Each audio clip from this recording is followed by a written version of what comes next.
1947వ సంవత్సరం భారతదేశ చరిత్రలో ఒక గొప్ప మలుపు. బ్రిటిష్ ఇండియా నుంచి ఇండియా పాకిస్తాన్ విభజన జరిగింది. అంతకు ముందెప్పుడూ ఈ ప్రాంతాన్ని కనీసం చూడని వ్యక్తి ఈ విభజన చేశాడు. కేవలం 5 వారాల్లో లక్షలాది మంది జీవితాలను శాశ్వతంగా మార్చే సరిహద్దును గీశాడు.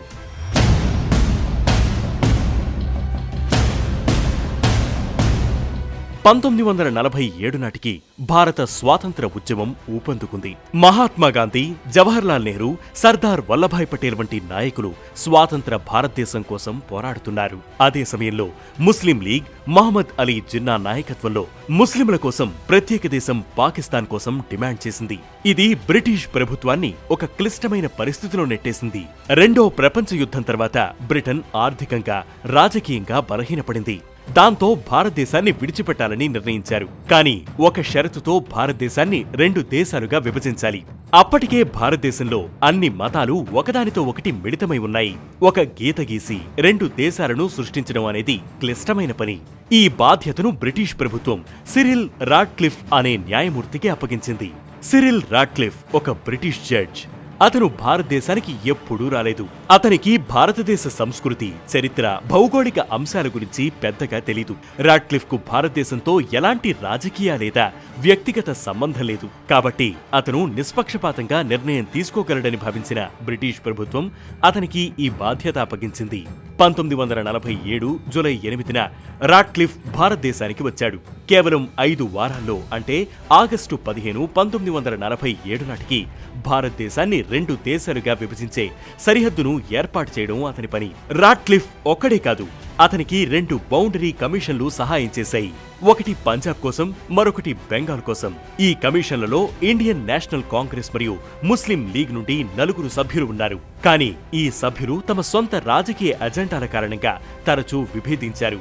అందువల్ల చివరి నిర్ణయం రాడ్క్లిఫ్ పైనే ఆధారపడింది. రాడ్క్లిఫ్ కు ఇచ్చిన సమయం చాలా తక్కువ, 5 వారాలు.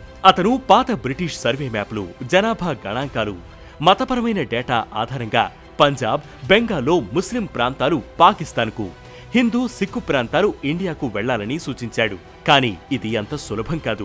ఉదాహరణకు పంజాబ్లో హిందువులు, ముస్లింలు, సిక్కులు ఒకే ప్రాంతంలో కలిసి జీవించారు. విభజన చేస్తే ఒక్క గీత వల్ల కొన్ని గ్రామాలు, కుటుంబాలు, భూములు విడిపోయే ప్రమాదం ఉంది. అదే సమయంలో నీటిపారుదల వ్యవస్థలు, రైల్వే లైన్లు, ఆర్థిక వనరులు కూడా విభజనలో పరిగణలోకి తీసుకోవాల్సి వచ్చింది. రాజకీయ నాయకులు, స్థానిక సమాజాల నుండి అనేక డిమాండ్లొచ్చాయి. చివరకు రాడ్క్లిఫ్ ఒక నిర్ణయం తీసుకున్నాడు. 1947 ఆగస్టు 17న అంటే స్వాతంత్రం వచ్చిన 2 రోజుల తర్వాత రాడ్క్లిఫ్ లైన్ను ప్రకటించారు. ఈ గీత పంజాబ్ను 2 భాగాలుగా, బెంగాల్ను 2 భాగాలుగా విభజించింది. కానీ ఈ నిర్ణయం అనేక సమస్యలను తెచ్చిపెట్టింది. రాడ్క్లిఫ్ లైన్ ప్రకటించిన తర్వాత లక్షలాది మంది హిందువులు, ముస్లింలు, సిక్కులు వలస వెళ్లారు. పంజాబ్, బెంగాల్లో హింసాకాండ ప్రారంభమైంది. సుమారు 10 నుంచి 20 లక్షల మంది మరణించారని, 1,50,00,000 మంది శరణార్థులుగా మారారని అంచనా. రాడ్క్లిఫ్ ఈ ఫలితాలను చూసి తీవ్రంగా కలత చెందాడు. భారతదేశాన్ని విడిచిపెట్టి ఇంగ్లాండ్కు తిరిగి వెళ్లాడు. మళ్లీ ఎప్పుడూ భారతదేశానికి రాలేదు. ఈ విభజన అతని మనస్సును జీవితాంతం వెంటాడింది.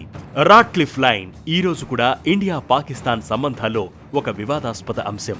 కశ్మీర్ వంటి ప్రాంతాలలో సరిహద్దు వివాదాలు ఇప్పటికీ కొనసాగుతున్నాయి. రాడ్క్లిఫ్ ఒక నిష్పాక్షిక న్యాయమూర్తిగా పనిచేశాడు. కానీ అతని నిర్ణయాలు ఎన్నో జీవితాలను మార్చేశాయి. I left this bloody line. Yes, that's what it is. This bloody line.